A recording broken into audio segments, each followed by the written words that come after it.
नमस्कार विद्यार्थियों, श्री श्रेयस विद्यालय हिंदी माध्यम कक्षा 7वीं विषय विज्ञान, जिसमें अब हम पाठ 14 की शुरुआत करेंगे, जिसका नाम है विद्युत धारा, इसके प्रभाव।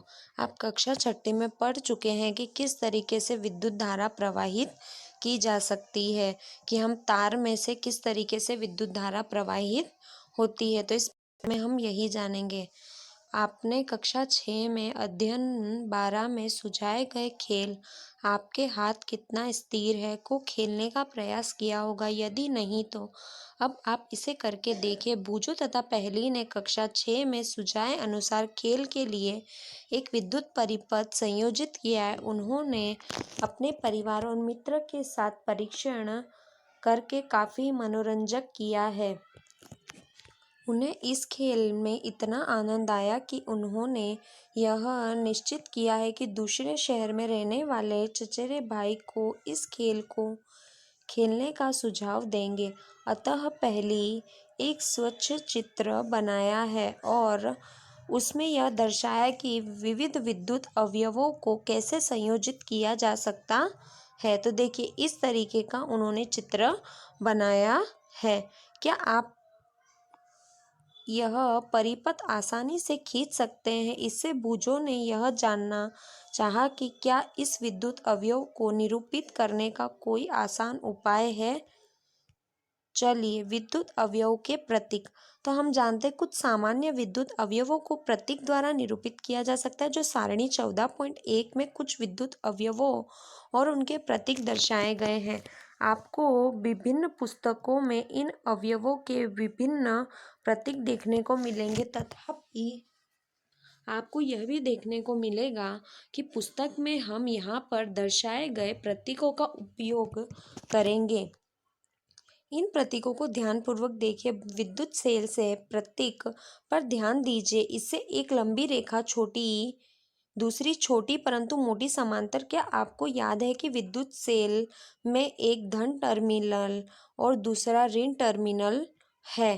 तो आपने ये कक्षा 6 में देखा था कि धन टर्मिनल और ऋण टर्मिनल होता है। विद्युत सेल के प्रतीकों में लंबी तथा रेखा धन टर्मिनल को तथा छोटी व रेखा ऋण टर्मिनल को निरूपित किया जाता है।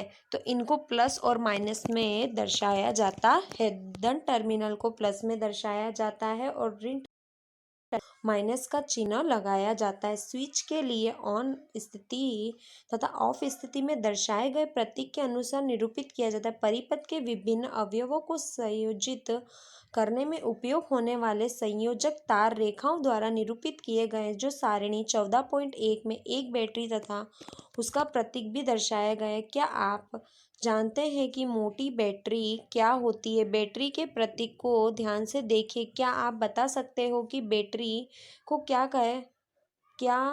हो सकता है? क्रियाकलाप के लिए हमें एक से अधिक सेलों की आवश्यकता होती है। अतः हम चित्र 14.2 में दर्शाए अनुसार दो या दो से अधिक सेलों को एक साथ उपयोग कर सकते। ध्यान दीजिए, एक सेल का धन टर्मिनल दूसरे सेल के ऋण टर्मिनल से संयोजित किया जाता है।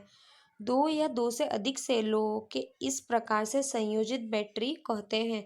तो क्या किया जाता है? जो धन टर्मिनल और ऋण टर्मिनल को संयोजित मतलब एक साथ जोड़ने का काम किया जाता है, और एक से ज़्यादा मतलब कि ज़्यादा सेलों को जोड़कर इनकी बैटरी तैयार की जाती है। तो जो एक से ज़्यादा सेलों का उपयोग जिसमें किया जाता है उसे हम क्या कहते हैं? बैटरी कहते हैं। तो इस तरीके का जो प्रतीक है कि बल्ब का प्रतीक, सेल का प्रतीक, उसके बाद पिन का प्रतीक, है ना, स्विच ऑन ऑफ का प्रतीक दर्शाया जाता है और बैटरी का प्रतीक इस तरीके से दर्शाया जाता है। चलिए, अब हम आगे देखते हैं। टॉर्च, ट्रांजिस्टर, रेडियो, खिलौने, टेलीविज़न, रिमोट कंट्रोल जैसी युक्तियों में बैटरी का उपयोग किया जाता है। तथापि इनमें से कुछ युक्तियों में विद्युत सेलों को सदैव चित्र 14.2 के दर्शाए अनुसार एक के बाद एक दूसरे को नहीं रखा जाता। कभी कभी सेलों के भी एक दूसरे से सटाकर रख दिया जाता है। तब फिर सेलों में टर्मिनल को किस प्रकार संयोजित किया जाता है? युक्तियों की बैटरी वाले खाने को ध्यान से देखें। प्रायः इसमें एक मोटा तार अथवा धातु की पत्ती होती है जो एक सेल से धन टर्मिनल को दूसरे सेल से ऋण टर्मिनल को जोड़ने का काम करती है। बैटरी के खानों में सेलों को सही ढंग से रखने के उद्देश्य आपकी सहायता के लिए प्रायः प्लस और माइनस चिन्ह को अंकित करते हैं। आपके क्रियाकलापों के लिए बैटरी बनाते समय हम सेलों को कैसे संयोजित करते हैं, आप चित्र 14.4 में दर्शाए अनुसार लकड़ी के एक गुटके लोहे की 2 पत्ती रबड़ के छल्ले का उपयोग करके एक सेल होल्डर बना सकते हैं। यह आवश्यक रबड़ के छल्ले की पत्ती को कसकर जकड़े रखें। तो अब आपको क्या करना है, लोहे का गुटका लेना है, देखिए यहाँ पे बताया गया है।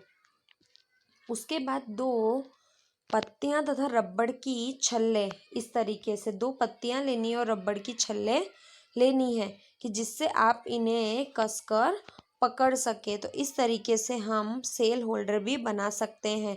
2 या 2 से अधिक सेलों को बैटरियां बनाने के लिए आप सेल होल्डर बाजार से खरीद सकते हैं। इनमें से सेलों को उचित ढंग से इस प्रकार व्यवस्थित कीजिए कि एक सेल से धन टर्मिनल दूसरे सेल से ऋण टर्मिनल से संयोजित हो। चित्र 14.5 में दर्शाए अनुसार सेल होल्डर की धातु की 2 क्लिपों में प्रत्येक के साथ तार का एक टुकड़ा संयोजित किया जाता है।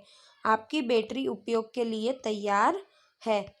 किसी बैटरी का निरूपित करने के लिए उपयोग किए जाने वाले प्रतीक सारणी 14.1 में दर्शाए गए। आइए अब हम सारणी 14.1 में दर्शाए गए प्रतीकों का उपयोग कर किसी विद्युत परिपथ आरेख खींचें। तो इस तरीके से हम कर सकते हैं।